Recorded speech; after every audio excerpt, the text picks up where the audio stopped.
স্বেচ্ছাসেবক দল শৈলকুপা উপজেলা শাখা।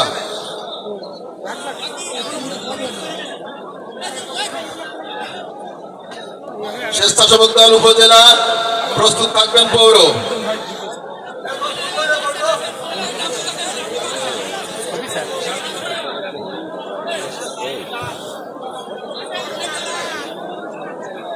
উপজেলা শাখা ক্রেস্ট প্রদান করছেন এবার পৌর স্বেচ্ছাসেবক দল ক্রেস্ট প্রদান করছেন।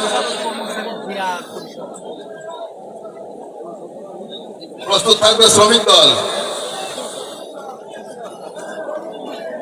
শ্রমিক দলের পরে মহিলা দল।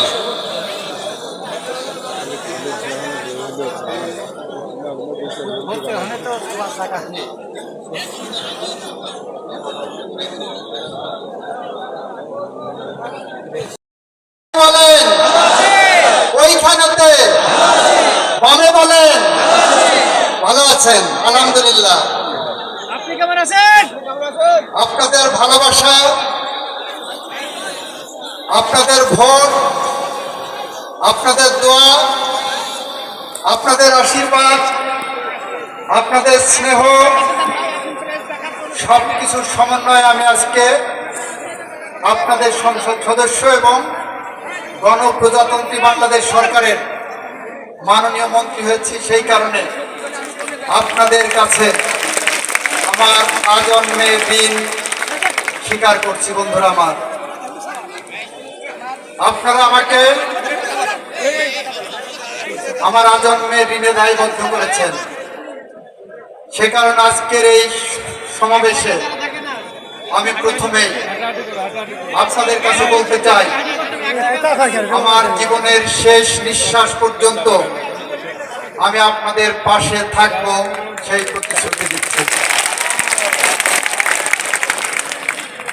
আজকের এই অনুষ্ঠানে আমি গভীর শ্রদ্ধার সাথে যাদেরকে স্মরণ করছি, শৈলকুপার বিএনপিকে তিলে তিলে গড়ে তুলতে, এইখানে দাঁড় করাতে যারা অবদান রেখেছেন, তাদের মধ্যে মাঝমাদার সোনু মিয়া, বাবর আলী বিশ্বাস, আমজাদ হোসেন, আবু রেজা সিদ্দিকী চুন্নি, হেকমত বিশ্বাস, বদিউজ্জামান হেকমত বিশ্বাস, আব্দুর রাজ্জাক, আমাদের প্রিয় ছোট ভাই মিরজ, আলম, বিপ্লব, জামাল, আবেদ মেম্বার, হবিব মিয়া, মুজাম্মেল মেম্বার সহ অগণিত সাথীদেরকে, যাদের ঘাম শ্রম আজকের বিএনপিকে এখানে দাঁড় করিয়েছে বলেই আমরা নির্বাচনী বৈতরণী খুব সহজেই পার পেয়েছি। গভীর শ্রদ্ধার সাথে স্মরণ করছি বাংলাদেশের স্বাধীনতার ঘোষক, বাংলাদেশের রাখাল রাজার শহীদ রাষ্ট্রপতি জিয়াউর রহমানকে। গভীর শ্রদ্ধার সাথে স্মরণ করছি বাংলাদেশের 3 বারের প্রধানমন্ত্রী, গণতন্ত্রের জননী, যার হাত ধরে আমি বিএনপির রাজনীতি শুরু করেছিলাম, সেই বেগম খালেদা জিয়াকে আমি কৃতজ্ঞ চিত্তে স্মরণ করছি। বিএনপি চেয়ারপারসন এবং বাংলাদেশের বর্তমান মাননীয় প্রধানমন্ত্রী জনাব তারেক রহমানকে কৃতজ্ঞ চিত্তে স্মরণ করছি। বিএনপির মহাসচিব জনাব মির্জা ফখরুল ইসলাম আলমগীর সাহেবকে আমি স্থানীয়ভাবে ধন্যবাদ জানাচ্ছি। শৈলকুপার সাবেক এমপি জনাব আব্দুল হককে, যদিও তিনি এবারের ভোটে মাঠে নামেননি, তারপরেও এই শৈলকুপার বিএনপি গড়ে তুলতে উনার অবদান অনস্বীকার্য। শৈলকুপার যতটুকু উন্নয়ন হয়েছে, সে উন্নয়নে আব্দুল ওহাবের ছোঁয়া আছে। সেই কারণে তাকে কৃতজ্ঞ চিত্তে স্মরণ করছি। শৈলকুপার বিএনপিকে বিভক্তি করার জন্য, বিএনপিকে ধ্বংস করার জন্য যারা অবদান রাখার চেষ্টা করেছিলেন, আপনাদের সেই অবদানের কারণেই আমরা ঘুরে দাঁড়িয়েছি, আমরা শক্ত হয়েছি, প্রতিটি ভাঙনে আমরা সশস্ত্র হয়েছি, প্রতিটি ভাঙনে আমরা ঐক্যবদ্ধ হয়েছি, প্রতিটি কুচক্রী মহলের পদক্ষেপে আমরা আরো বেশি শানিত হয়েছি। সেই কারণে তাদেরকেও স্মরণ করছি, আজকে ধন্যবাদ জানাচ্ছি। প্রিয় শৈলকুপাবাসী, আমরা কয়েকটি কথা আপনাদের সামনে আজকে এখানে বলে যেতে চাই। তার একটি হলো, নির্বাচনের আগে আমরা কথা দিয়েছিলাম কৃষকদের 10,000 টাকা পর্যন্ত কৃষি ঋণ সুদ সহ মওকুফ করা হবে। মনে আছে আপনাদের? আমরা গত পরশুদিন প্রথম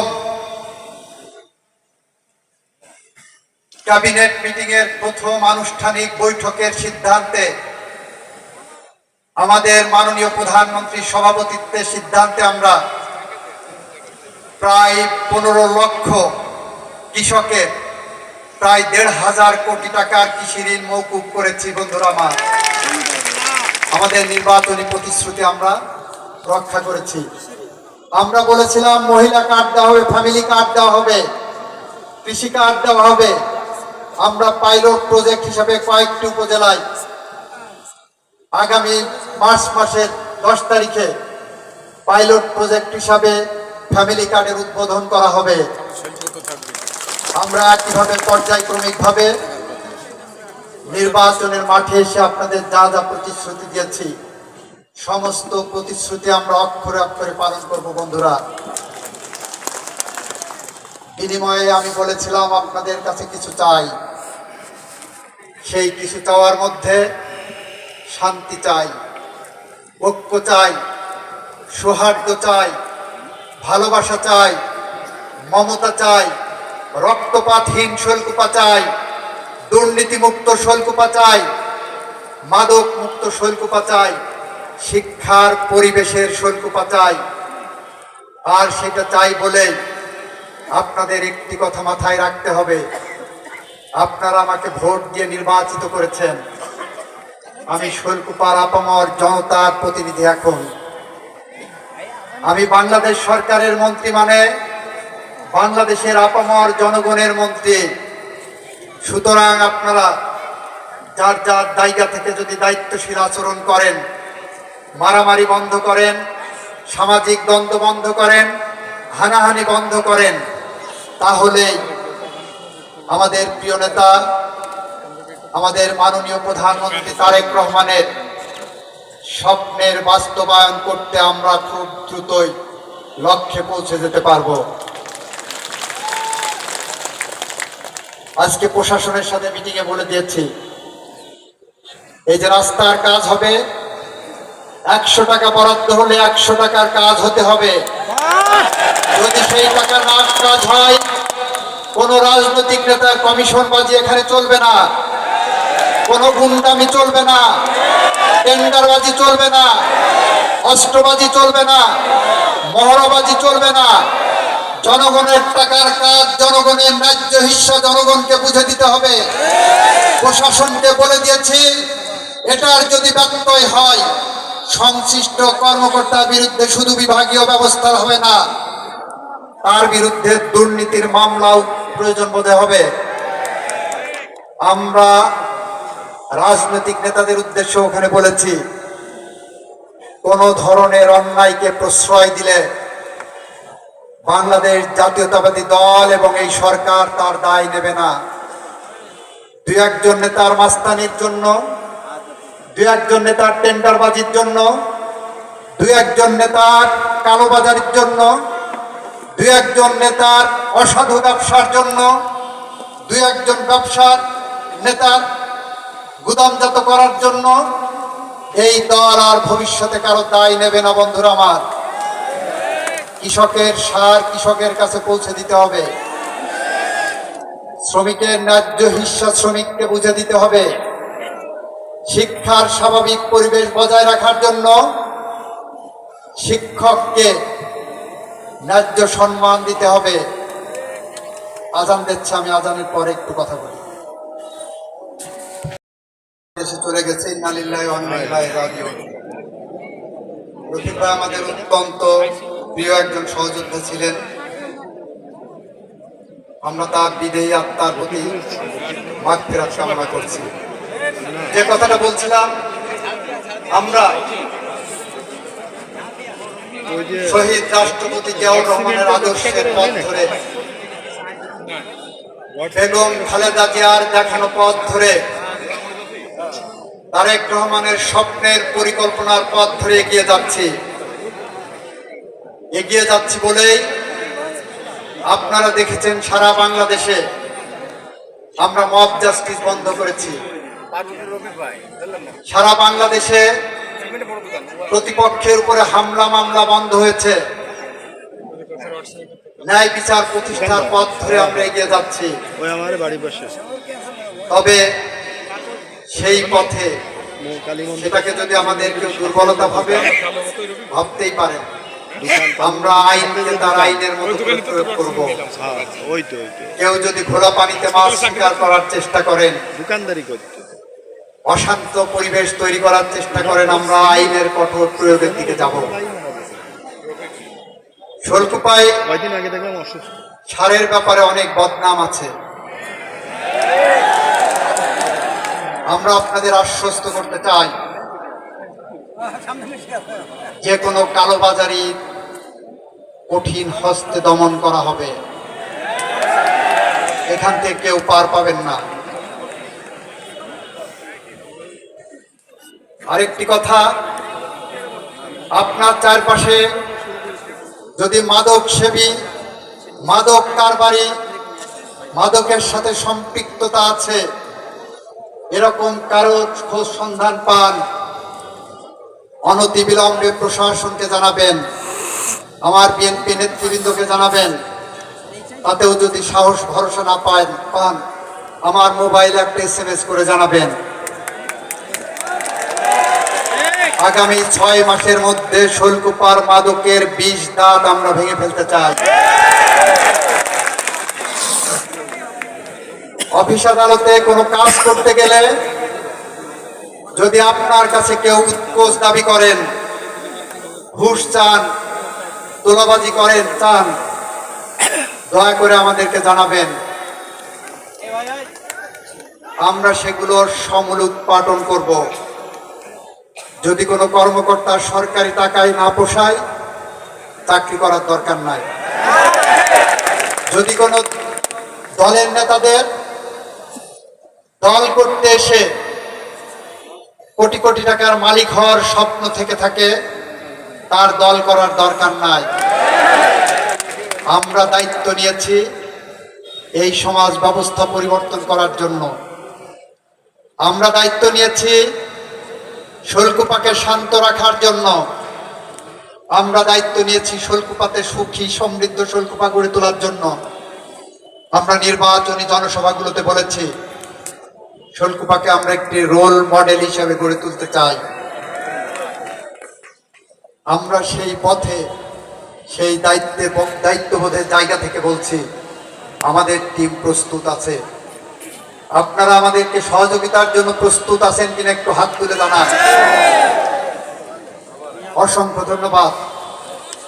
আপনারা দীর্ঘক্ষণ ধরে আজকের এই গণসংবর্ধনা অনুষ্ঠানে সকাল থেকে এসেছেন, মা বোনেরা এসেছেন, হরিজন সম্প্রদায় এসেছেন, সনাতনী ধর্মাবলম্বীরা এসেছেন, বিভিন্ন শ্রেণী পেশার মানুষ এসেছেন, রাজনৈতিক কর্মী এসেছেন, কৃষকরা এসেছেন, শ্রমিকরা এসেছেন, শিক্ষক এসেছেন, সাংবাদিক বন্ধুরা এসেছেন।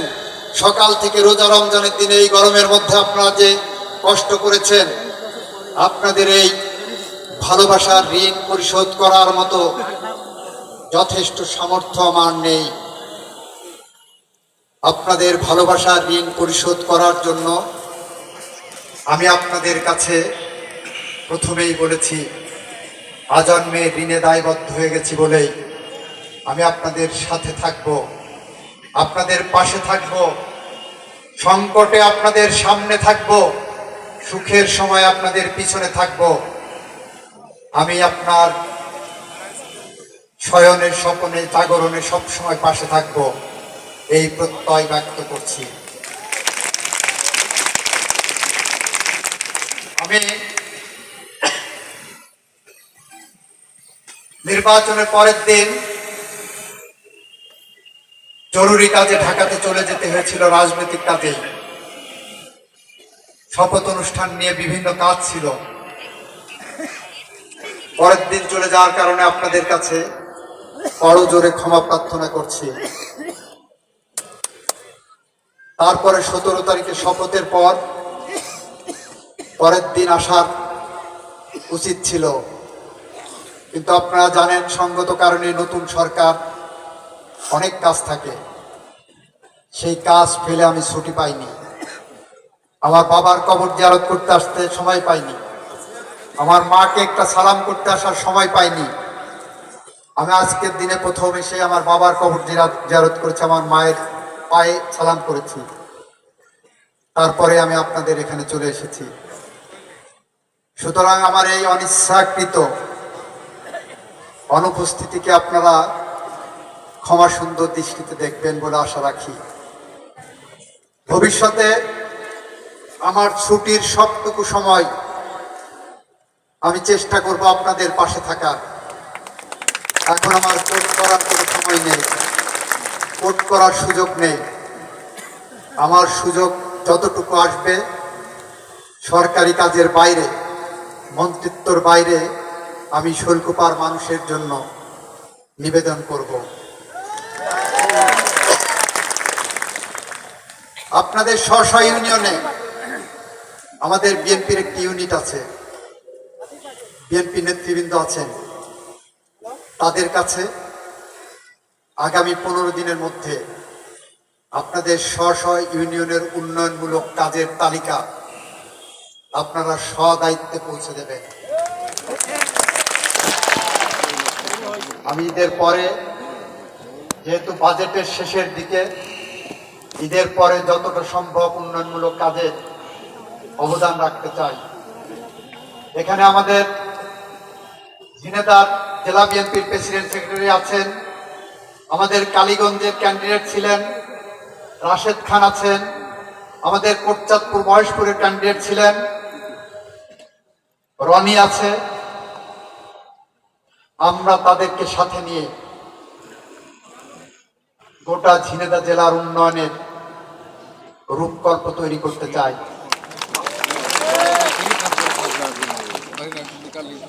আমি বলেছি 15 দিনের মধ্যে তালিকা দেন, তারপরে আমরা এটা দেখব। আর আপনারা যে উন্নয়নের কাজ আসবে সেই প্রত্যেকটা কাজ বুঝে নেওয়ার দায়িত্ব আপনাদের। শুনেছি স্থানীয় সাবেক চেয়ারম্যান মেম্বারদেরকে মোটা অঙ্কের কিছু টাকা দিয়ে 100 টাকার কাজের মধ্যে 20 টাকা তাদেরকে দেওয়া হয়, তারপরে উনি 20 টাকার কাজ করেন আর 60 টাকা কন্ট্রাক্টর পকেটে ভরেন। এ ব্যবসা চলবে না। যে নেতার পকেটে টাকা যাবে খারাপ কাজ করানোর জন্য, সে নেতা আমার সাথে রাজনীতি করতে পারবেন না। ধরেন এরকম নেতার সংখ্যা বড় জোর 100 হবে, আমার ভোটার সংখ্যা 1,73,000। সুতরাং 100 নেতার খারাপ কাজের দায় এই দল এবং আমি নেব না। সংখ্যালঘু সম্প্রদায়ের দিকে কেউ যদি অন্যভাবে তাকানোর চেষ্টা করেন, চাঁদাবাজি করার চেষ্টা করেন, দল তার দায় নেবে না। কোনো মানুষের উপরে জুলুমবাজির দায় কিন্তু দল নেবে না। আমরা সুশাসন প্রতিষ্ঠা করতে চাই বলে আপনাদেরকে যে অঙ্গীকার দিয়েছিলাম সেই অঙ্গীকার আমরা রক্ষা করতে চাই। আমি আজকে আস্তে আস্তে ভাবছিলাম 1850 সালে রবার্ট ব্রাউনিং নামে ব্রিটিশ এক কবি লিখেছিলেন দি প্যাট্রিয়ট কবিতা, দেশপ্রেমিক। সেখানে লিখেছে যখন প্রথম দিন সে তার জনগণের মাঝে যায়, রাজপথ ফুলের পাপড়ি দিয়ে বিছানা ছিল। সেখানে লিখেছেন বাসার ছাদ থেকে ফুলের পাপড়ি ছিটানো হয়েছে সেই দেশপ্রেমিকের জন্য। 1 বছর যেতে না যেতেই সেই দেশপ্রেমিককে মানুষ ভুল বুঝেছিল তার লোকজনের জন্য। 1 বছর পরে যখন সে ঢুকতে গেছে তখন তার উপরে পাথর নিক্ষেপ করা হয়েছিল। আজকে যখন ফুলের পাপড়ি বিছানো রাজপথ দিয়ে আমরা হেঁটে এসে গাড়ি নিয়ে আসছি, আমার 160 বছর আগের সেই কাহিনী মনে পড়ছে। রবার্ট ব্রাউনিং এর লেখা দি প্যাট্রিয়ট কবিতার কথা মনে পড়েছে। আজ যে ভালোবাসা, যে সম্মান, যে ইজ্জত, যে শ্রদ্ধা আপনারা আমাকে দেখিয়েছেন, এটার ভার অনেক। এটা বহন করার ক্ষমতা যাতে আমার থাকে, আল্লাহ সেই তৌফিক যাতে দেন, সে কারণে আপনাদের 5 ওয়াক্ত নামাজের প্রার্থনায় আমাকে রাখবেন। আমি যাতে যেদিন রাজনীতি থেকে অবসর নেব আপনাদের কাছ থেকে একই ভালোবাসা, একই শ্রদ্ধা, একই ফুলের পাপড়ি নিয়ে বিদায় নিতে পারি। আমাকে যাতে দুর্নীতি স্পর্শ না করে সেই দোয়া করবেন। এই কথা বলে আমি আমার বক্তব্য শেষ করছি। খোদা হাফেজ। বাংলাদেশ জিন্দাবাদ। সবাইকে ধন্যবাদ। দেখা হবে রাজপথে, কথা হবে মিছিলে, উন্নয়নের মিছিলে, তারেক জিয়ার মিছিলে, গণতন্ত্রের মিছিলে, আইনের শাসনের মিছিলে, ন্যায় বিচারের মিছিলে, মানবাধিকার প্রতিষ্ঠার মিছিলে কথা হবে। সেই প্রত্যয় ব্যক্ত করে আমি আমার কথা শেষ করছি। খোদা হাফেজ। বাংলাদেশ জিন্দাবাদ। আসসালামু আলাইকুম।